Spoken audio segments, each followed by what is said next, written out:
herd of lions led by a sheep will always be beaten by a herd of sheep led by a lion. Something like that. That lion is someone who can set fire in the soul.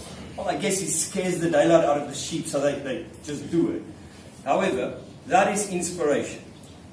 Now, in your life as a leader, when you get to a point and you realize you cannot inspire anymore, step back. You are not helping. If you are someone who cares and you have a relationship where you challenge people, if you realize you've lost your own belief in the impossible, and you cannot drive that inspiration, let someone take the stage from you. You will kill your team. There's nothing wrong with walking away. Sometimes you create more damage by sticking around for your own pride and your own ego. So, inspiration. Outside force that blows an internal fire.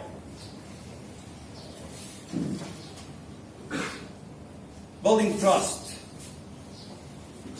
Now, Facebook is full of memes about trust. Preparing for this speech, I went through them. And I thought, oh my word, there are so many smart people out there who's got ideas about building trust. That probably, if we're all on Facebook, we should all be very trusting individuals, because it sounds so easy. Now, trust can be simplified in something very, very basic. Right? The only quote that really matters to me about when I saw a quote saying, a team is not a group of people who work together. A team is a group of people who trust each other. Now consider the first point. In an environment of good relationships, someone who cares for the betterment, you need to have the trust of your team, and the team need to have your trust. So, how do you build trust? If we filter everything on Facebook out and we come back to real life, what is it that we need? Three basic things. Firstly, your own integrity. Integrity is your most valuable currency you have. If people question your integrity, they think you're not so straight, they won't follow you, they won't believe you, unless they are the same as you. So integrity, also millions of definitions available. But simply integrity comes down to 2 points. And I've got my team sitting in front of me. I've been hammering this into them since I arrived in Bangladesh. There are only 2 things that you must never forget.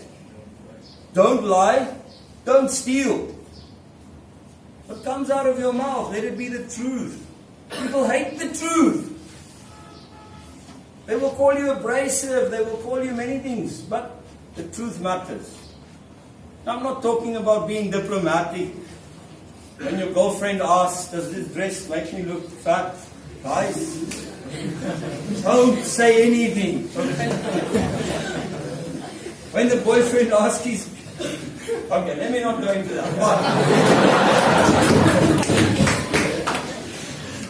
But being diplomatic and managing human relationships is tricky.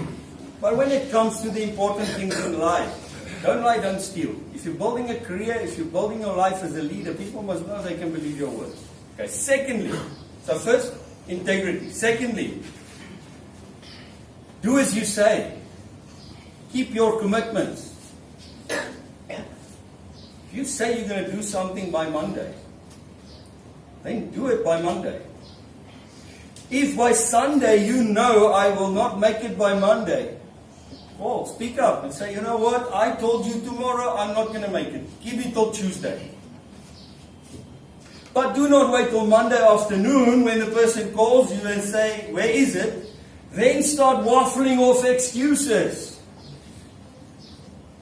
Trust gone, out the window. So, keep your commitments. Do as you say. So in other words, Be very careful what you commit to. Be careful what you say. You will be held to it. Now when you stand in front of a group like this with your leadership team in front of you, they will hold you to it, believe you. Thirdly, to get trust, you have to give trust. Trust is a bank account. You deposit in it and you draw interest.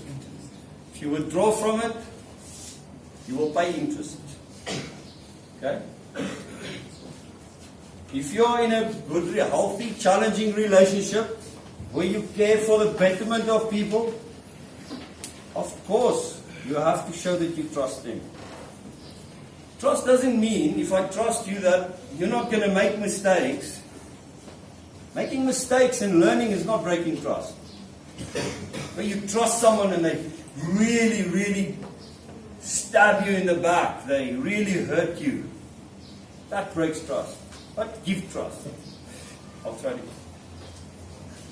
So, integrity, do as you say, give trust. Number 4, creating leaders. Like I said earlier, you don't want to create more followers. Unless you're on Facebook, LinkedIn, Instagram, one of these, you want more and more followers. Fine. But in real life, you've got to create more leaders. It's something I always tell my team. Everyone can lead and everyone can follow. Just because you are the leader does not mean you always have to lead. There's nothing wrong with following. I'll get to that in the next point about being human. But if you do not empower people to take the stage and lead, they will never become leaders. The magic of being a leader that lets people lead you is you are right there with them.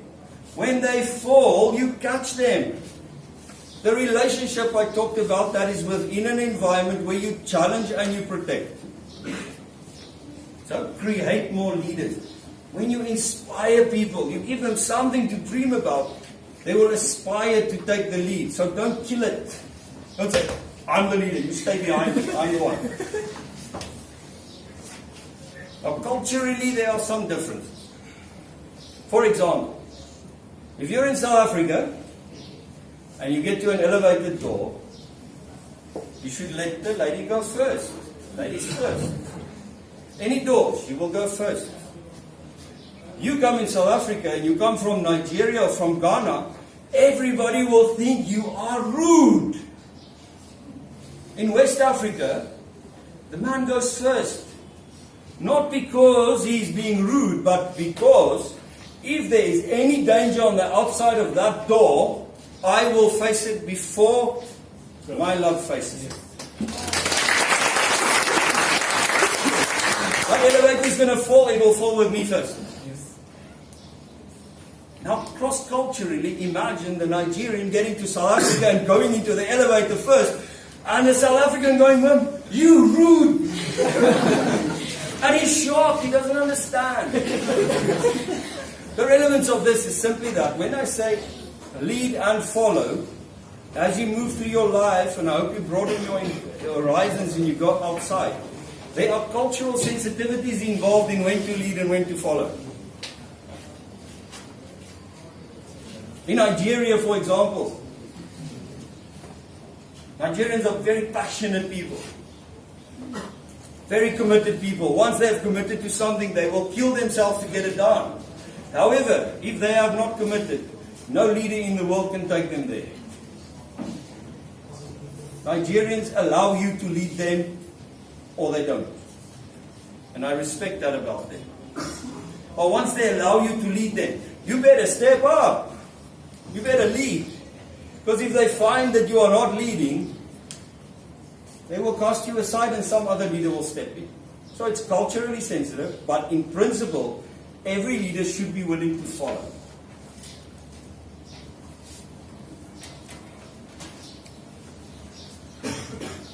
Number 5, being human.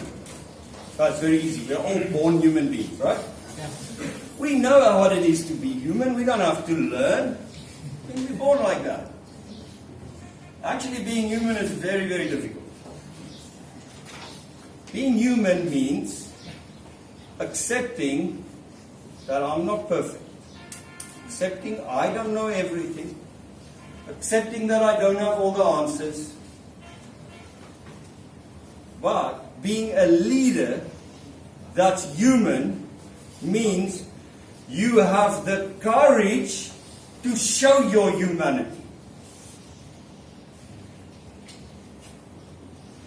In an environment where you have challenging, trusting relationships with inspired followers, and you are creating leaders, you need to set the example of not always being an arrogant person. We have grown-ups in the room, sorry. So, it's not very complicated, guys. To show you are human takes courage, but there's only three basic things to show you are human as a leader. First one is the most difficult of all. Is the ability to say, I don't know. In your life, you will come across leaders, bosses, managers that they always know everything. And they cause damage because they're not willing to listen to anyone. So there's nothing wrong with saying, I don't know. What do you think? What are your suggestions? How do we do this? Empower, entrust, trust other people's skills around you that where you don't know, they will take the lead. I don't know. Second one, the more difficult one for all leaders, is the words, I'm sorry. Our ego, our arrogance takes over the minute we take a pedestal and we think, I'm a boss. I never have to apologize again. That's when you start apologizing more than before. Now guys, once you learn to say I'm sorry, you are ready for marriage. Okay? But when you are wrong, when you do wrong, when you act wrong, you need to be able to say I'm sorry. Consider when you have a situation where the relationships are healthy, people know you care, that you have their betterment in mind, you have no ill intent. They understand that you are setting an example. They understand you are human. And when you say, I'm sorry, they accept it and they move on. Don't make excuses. If you're going to apologize, apologize. End of story. I did wrong. Done. Then you take actions to correct it. Okay? The last one, the third one, that is missed by so many leaders around the world, is the simple act of saying thank you. Thank you to the lift man who pushes the button for you. Thank you to the cleaner that just come in and cleaned your office and emptied your dustbin. Not just thank you to those who can be impressed by you. Thank you to people around you. Showing gratitude for this service or who they or what they have brought to you. I don't know. Someone, what's the second one? Does anybody remember? Sorry. Sorry. Sorry? Thank you. I don't know. I don't know. I'm sorry. And thank you. That is being human. And as a leader, if you cannot do these three words, you should not be in a leadership position. Find another destiny for yourself. You don't know everything. You're not always right. And you're not above the law or above the rule of apologizing to anyone. Number 6, accepting you cannot please everyone. For those of you who've seen my Facebook, you will see I have Steve Jobs there saying that if you want to make everybody happy, go sell ice cream. Because the guy selling ice cream, every person that interacts with him is happy. Unless the ice cream's melted, no ice. But the point is, leadership is about understanding that you cannot please everyone and you're going to have to make difficult decisions. And you're going to have to own those difficult decisions. And you're going to have to stay focused on your objective despite the fact that people don't agree with you.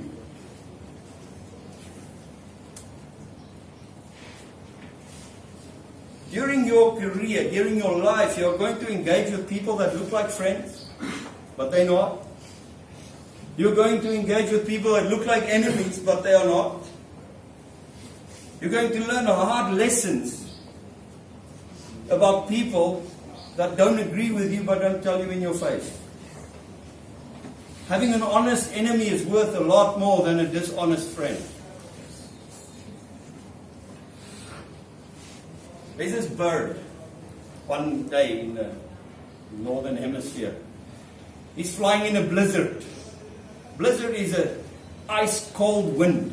You know what that is, blizzard? Wind blowing, ice flying, and this little bird is flying. He's having a really, really hard time. At some point he says to himself, there's too much resistance. This is not good. Let me land and wait for this blizzard to pass. So the bird lands and almost immediately regrets it. Why? The minute he stopped flapping his wings, his blood started to freeze inside his body. And there this bird is sitting on the ground realizing that it's going to die. While this bird is sitting there feeling sorry for itself, a cow walks past. And this cow drops droppings on the bird.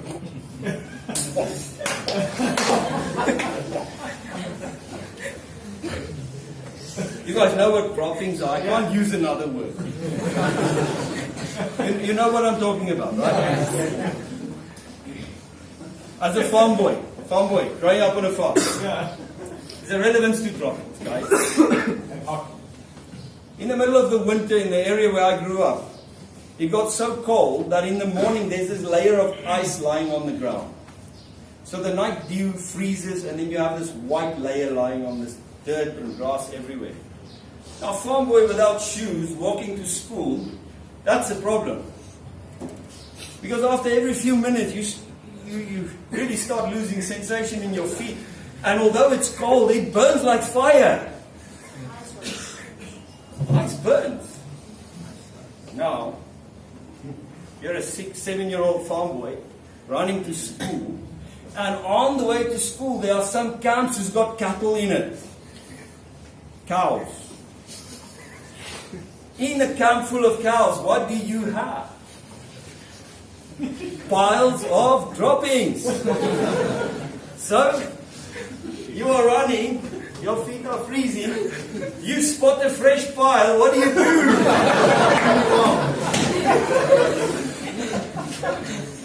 It smells horrible. But what do you get from it? It's warm.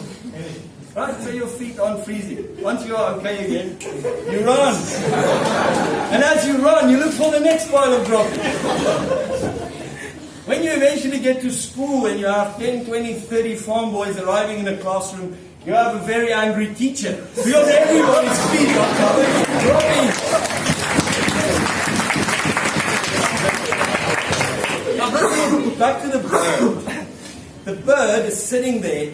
This cow just dropped droppings on him. And he's so angry. You disrespectful cow! Here I am at the lowest point of my life. I'm about to die. And you dare come and drop on me.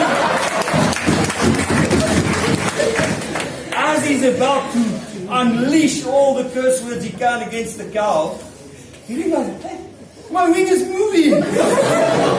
This wing is moving. I'm alive. This is warm. It smells like droppings, but it's warm. I'm not going to die.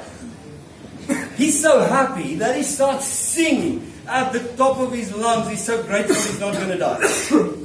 Meanwhile, the cat is walking in the area, looking for breakfast. The cat hears this bird singing, walks up to the bird. He's that looks horrible. Can't eat that. So he goes to the bird and says, little bird, good morning. I'm your friend the cat. I see you are covered in droppings. Can I help you? The bird thinks, wow, what a considerate cat. He's going to help me out of the droppings. So the cat takes the time, he cleans him nicely. And as the bird sits there, eventually all the droppings are gone and smells like a bird again. Cat eats him. So there the cat goes. Breakfast served and one dead bird. What's the point? What's the point of this relating to you cannot keep everybody happy in your life, and you are going to have lots of people come in and out of your life, and you need to learn who they are and what their intentions are. Firstly, when you face those headwinds, don't stop. It's the worst thing to do. Keep going. Change direction. Fly in the other direction. Go anyway. Doesn't matter. But just don't stop flying. Nothing says you have to go that way. You can change direction. Fine. Secondly, not everybody that drops droppings on you is your enemy. Some people give you trouble and give you challenges and makes your life miserable. That will improve your life. Ask these guys. I drop droppings on them a lot. But the intention is good. Next, not everybody who wants to help you out of your droppings is your friend. And most importantly, when you are knee deep or neck deep in the droppings, keep quiet. Don't tell the whole world. Don't go on Facebook saying, I'm in so much trouble. You are inviting a cat. Someone who's going to take advantage of your situation for his own benefit. If you're going to talk to someone about the trouble you are in, you better have a trusted friend or a trusted mentor. Someone that you know is not a cat. Okay? Also, during your life as a leader, in any environment, you are going to make mistakes. You're going to make errors. It's normal. Just made a very big one yesterday.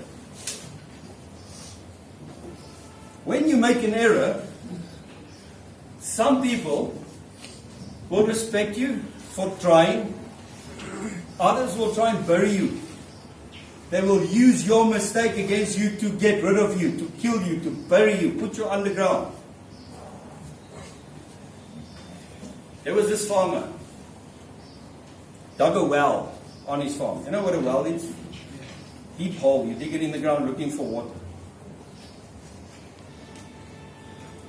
Left the well overnight. Next morning when he got there, looking for water down there, he saw his donkey